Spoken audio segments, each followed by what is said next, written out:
बिस्मिल्लाहिर्रहमानिर्रहीम। अस्सलामुअलैकुम नाजरीन, मैं हूं मोहम्मद इशफाक एडवोकेट और आप देख रहे हैं मेरा सोशल मीडिया चैनल।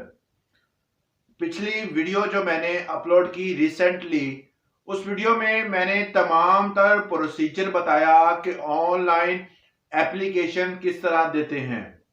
उस एप्लीकेशन के तमाम स्टेप एक न्यू आर्म्स लाइसेंस बनाने के हवाले से आपको सिखाए।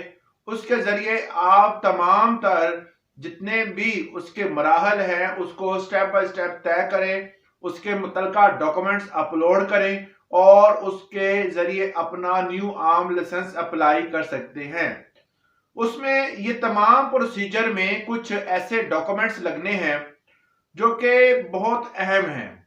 उसके बगैर अगर आप वीडियो शुरू कर लेते हैं तो अक्सर का दरमियान में स्किप करनी पड़ती है और बार बार ये जब आप दोबारा उसको प्रोसीजर को शुरू करेंगे तो वो आता है जी आपने ऑलरेडी आपकी एप्लीकेशन सबमिट हो चुकी है। तो बेहतर यही है कि ये तमाम तरह तकरीबन 10 डॉक्यूमेंट हैं, इसको मुकम्मल करें और मुकम्मल करने के बाद आप जो है वो फिर तमाम तर जो जितना भी प्रोसीजर है इसको कंप्लीट करें। मतलब उस पोर्टल को खोलकर आप जब इस्तेमाल करते हैं तब आपके पास ये डॉक्यूमेंट्स होना जरूरी है, फौरी तौर पर इन डॉक्यूमेंट्स को आप अपलोड कर सकें।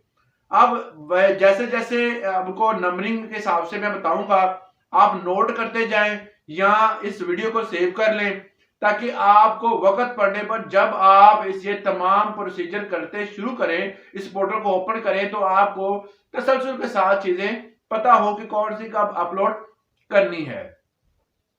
नंबर 1 पे आता है एफिडेविट। अब एफिडेविट के हवाले से अक्सर लोग ये परेशान हैं कि एफिडेविट होता क्या है। उर्दू में इसको बयान हल्फी कहते हैं। बयान हल्फी, इसमें कोई भी रॉकेट साइंस नहीं है। बयान हल्फी में आपने 200 या 300 रुपए का एक स्टैम्प पेपर लेना है जो जिला कचहरी से या पंजाब बैंक से आपको मिल जाता है। आप एक वाउचर क्रिएट करें और वहां से ले लें। उस पर आपने लिखना क्या है कि अपना नाम, बल्दियत और एड्रेस, 3 चीजें लिखनी है और 4-5 लाइनें ये लिखनी है कि मन मजर, क्योंकि हमारी एक टिपिकल लैंग्वेज होती है वकालत की, तो इसमें भी वही टिपिकल लैंग्वेज यूज होती है। उर्दू के कुछ खास अल्फाज हैं जिसमें उन्होंने कहना है कि मन मजर को फलां फलां का रहायशी है और इसका किसी भी कालादम जमात से ताल्लुक नहीं है और इसको अपनी हिफाजत के लिए 9mm या कोई भी पिस्टल या कोई और लाइसेंस की जरूरत है, कोई भी जो आप लेना चाह रहे हो, या ग्रेटियस है तो ग्रेटियस होगा। और इसके अलावा जितने भी कवानीन होंगे जो कि इस तमाम तरह लाइसेंस को और वेपन को कंट्रोल करने के हवाले से है, उसकी पासदारी करूंगा। जस्ट लाइक दैट 144 अगर नाफिज होती है तो उसकी पासदारी करूंगा। जहां कोई भी हुक्मनामा गवर्नमेंट की तरफ से होता है तो उसके पाबंद होऊंगा।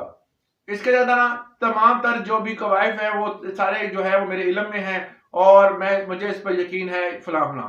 ये सिंपल सी आपने स्टेटमेंट लिखनी है उसके ऊपर और वो आपका एक एफिडेविट तैयार हो गया है।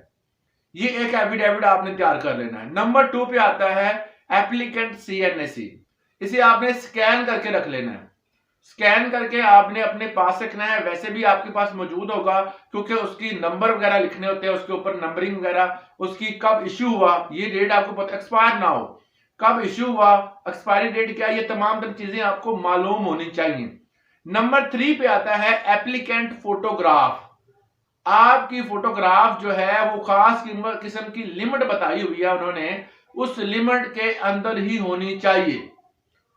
ठीक है, वो आपने वाइट बैकग्राउंड के साथ अपनी फोटो बनवा कर PDF फाइल में अपने पास रखनी है। नंबर 4 पे आता है हेल्थ सर्टिफिकेट। इसके हवाले से मैंने ऑलरेडी बहुत सारी वीडियोस बनाई हुई हैं।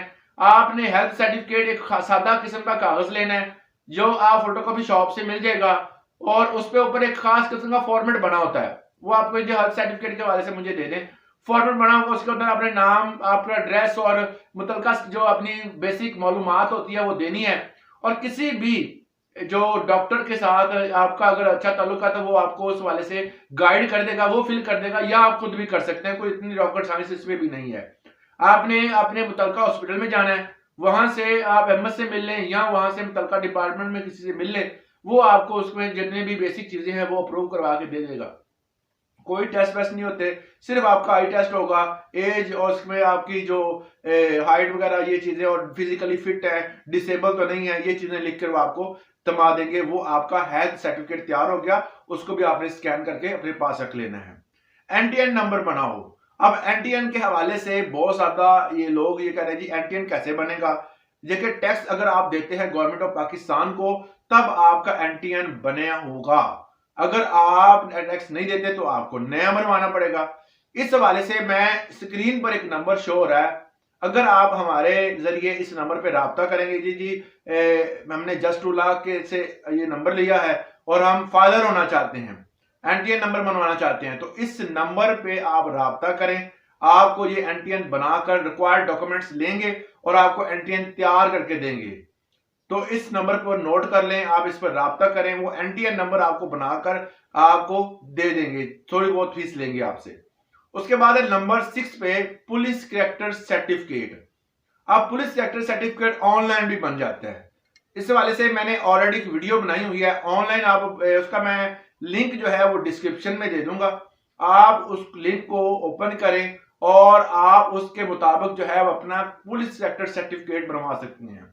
अब इसमें 2 या 3 दिन लगते हैं, जाहिर है कि मेल की जाएगी, ऑटोमेटिकली मेल होनी है, मेल जाएगी आपके पुलिस थाना में जो एरिया में है, वहां से वेरिफिकेशन होगी, वो मेल करेंगे फॉरवर्ड, फिर आपको ये पुलिस कैरेक्टर सर्टिफिकेट मुतलका खिदमत सेंटर में जाकर खुद बाई हैंड लेना पड़ेगा। अगर आप जल्दी चाहते हैं जी फौरन बन जाए तो आप खिदमत सेंटर में जाएं, फिजिकली वहां पे जाएं, वहां पे जाके 200 रुपए की या 300 फीस है वो अदा करें। उसके बाद वो आपकी वहां पर ऑनलाइन फोटो लेंगे, फोटो लेने के बाद आपको फौरी कहेंगे जी हमने फॉरवर्ड कर दिए, कल आकर ले लें। अगर आपको उसी दिन चाहिए तो आप फौरन उस थाने में जाएं, उसे कहेंगे जी इस नंबर की एक मेल आई है उसे फॉरवर्ड कर दे, वो फॉरवर्ड कर देंगे। 2-3 घंटे के बाद आप जाकर वहां से वसूल कर ले। मैंने तो उसी दिन सेम डे में वसूल किया भी है। अब आ गया नंबर 7 सिग्नेचर फॉर्म। ये एक नई चीज उस फॉर्म में आई हुई है, वहां पर आप सिग्नेचर फॉर्म डाउनलोड करें, जो शनाख्ती कार्ड पे आपके साइन है या अंगूठा का है तो वो आपने उस पर लगाकर दोबारा अपलोड करना है। अब दोबारा अपलोड जो उसी फॉर्म में आपने करना है, वो आगे उसमें सेक्शन बना होता है। उसके बाद रिटेनर फोटोग्राफ। आपने गार्ड रखे हुए हैं 1 2 3 जितने भी हैं आपके पास, उन गार्ड्स की तमाम तर इंफॉर्मेशन आपके पास होना लाजमी है। देखिए अगर आप पर्सनली तौर पर ले रहे हैं और किसी गार्ड को पकड़ा देंगे ना पिस्टल वगैरह, या कोई अपने किसी भी दोस्त को दे देंगे अपनी हिफाजत के लिए, तो वो जो है वो इलीगल होगा। अगर आपने किसी को देना है, नाम आप खुद अपने रखेंगे, मगर किसी को अगर आपने अपनी हिफाजत के लिए रखा है तो आप उस बंदे को उसकी डिटेल देना लाजमी है। उसके बाद उसका CNSE नंबर 9 पे है, रिटेनर CNSE, मतलब उसका शनाख्ती कार्ड जो है वो लाजमी आपके पास होना चाहिए। उसके बाद supporting document of gratis. Gratis arms licence के हवाले से मैं बात कर रहा था कि ग्रेटियस आर्म्स लाइसेंस वो आर्म्स लाइसेंस होते हैं जो कि 17 स्केल से ऊपर। अभी बहुत सारे दोस्तों ने ये सवाल किया हुआ था कि ग्रेटियस आर्म्स लाइसेंस मैं 14वें स्केल का हूं, कोई कह रहा है जी मैं 12वें स्केल का हूं, 8वें स्केल का हूं। Government of Pakistan Punjab level पर ग्रेटियस आर्म्स लाइसेंस का ये जो रूल है वो सिर्फ और सिर्फ 17वें स्केल से ऊपर वाले जितने भी अशराफिया हैं उनके लिए है। मतलब ये है कि 17वें 18वें 19वें और 22वें तक जितने भी ग्रेड आते हैं सिर्फ वो बंदे ही आर्म्स लाइसेंस के लिए फ्री जो है वो कैटेगरी में आते हैं।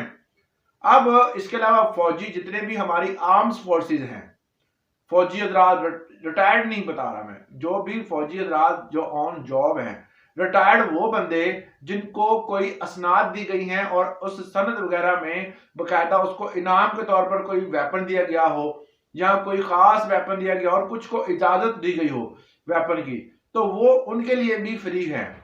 उनकी औलाद के लिए नहीं, सिर्फ वो बजाते खुद अपनी हिफाजत के लिए ले सकते हैं, औलाद को नहीं दे सकते, उनके लिए ग्रेटेस्ट आर्म्स लाइसेंस नहीं होगा। एक और चीज जो बड़ी अहम है, ये बार बार सवाल ये करते हैं जी ग्रेटियस आर्म्स लाइसेंस के लिए सपोर्टिंग डॉक्यूमेंट्स कौन से होते हैं। देखिए जी अगर आप फौजी हैं, आप किसी भी हमारी आर्म फोर्सेस है जो कि नेवी हो सकती है, पुलिस हो सकती है, उसमें अब हमारी जो पाक आर्मी हो सकती है, बहुत सारी ऐसी जो है फोर्सेस हमारे पाकिस्तान में मौजूद है। किसी भी फोर्स के साथ आपका ताल्लुक है या आप किसी भी डिपार्टमेंट से ताल्लुक है और आप स्टार में स्केल से ऊपर है और खास किस्म की इजाजत या आपको गिफ्ट के तौर पर कोई चीज मिली है जो कि हथियार की सूरत में है, तो उसके साथ आपके साथ जो डॉक्यूमेंट्स अटैच होंगे कि इसको इजाजत है कि ये आर्म्स लाइसेंस रख सकता है, ये इस कैटेगरी में आ सकते हैं वो।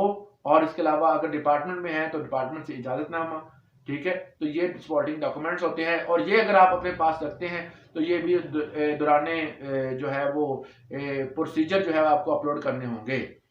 तो ये बड़ा सिंपल सा प्रोसीजर है। अगर इसमें कोई भी आपको पास कोई भी मसला आ रहा है तो आप हमें कमेंट सेक्शन में पूछ सकते हैं। जितने हो सकते हैं हम कमेंट्स का जवाब देते हैं, मगर थोड़ा सा वेट कर लिया करें ताकि आपको देर से देर आपको आंसर जरूर दिया जाएगा। आज के लिए इतना ही, इजाजत दीजिएगा। अल्लाह हाफिज।